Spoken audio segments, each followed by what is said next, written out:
এই লার বা পোকা এবং আবর্জনা থেকে যে কোটি টাকা কামানো যায় এটা তোমাদেরকে আমি দেখাবো। তো কীভাবে কামানো যায়, এটা হচ্ছে কোচিতে অবস্থিত বায়োপ্রোটিন নামে একটা ফ্যাক্টরিতে।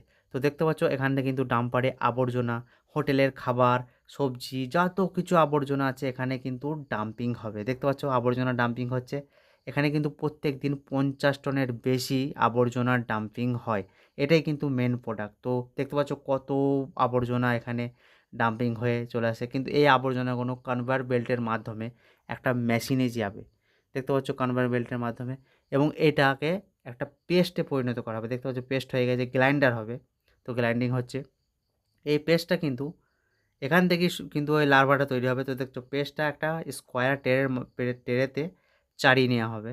তো চাড়িয়ে নেওয়ার পর কিন্তু এই ট্রেগুলোকে একটা আওতার জায়গায় নিয়ে যাওয়া হবে, যেখানে না গরম আছে না ঠান্ডা আছে, একদম আওতার জায়গায় রেখে দেওয়া হবে। এবং কিছুদিনের মধ্যেই দেখতে পাচ্ছ ছোটো ছোটো লার্ভার পোকা তৈরি হবে।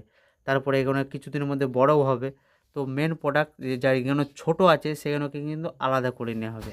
তারপরে একটা মেশিন আছে, সেখানে যে বেস্ট প্রোডাক্ট মানে বাকি যে প্রোডাক্ট আছে সেখানে কিন্তু এই মেশিনের মধ্যে রোলিং করা হবে। রোলিং করার ফলে কী হবে, এখানে যে এগুলো মানে আবর্জনা আছে সেখানে কিন্তু জৈব সারে পরিণত হবে। জৈব সারে পরিণত হওয়ার পর এটাকে আরেক জায়গায় কালেক্ট করা হবে। তারপরে দেখতে পাচ্ছ কত জৈব সার কালেক্ট করা হয়েছে। তো এরপর আবার জৈব সারের অধিক হওয়ার পর কিন্তু আবার দেখতে পাচ্ছ কিছুক্ষণ মধ্যে আবার কিন্তু ডাম্পিং হচ্ছে র মেটেরিয়ালটা। তো এখান থেকে কিন্তু দেখছো জৈব সার কালেক্ট করার পরে এখানে কিন্তু দেখছো লার্ভা পোকা পুরো রেডি হয়ে গেছে, সতেজ এবং ফাইনালি ম্যাচিওর প্রোডাক্ট হয়ে গেছে। তো কেমন হয়েছে ভিডিওটা কমেন্ট করে জানাবে।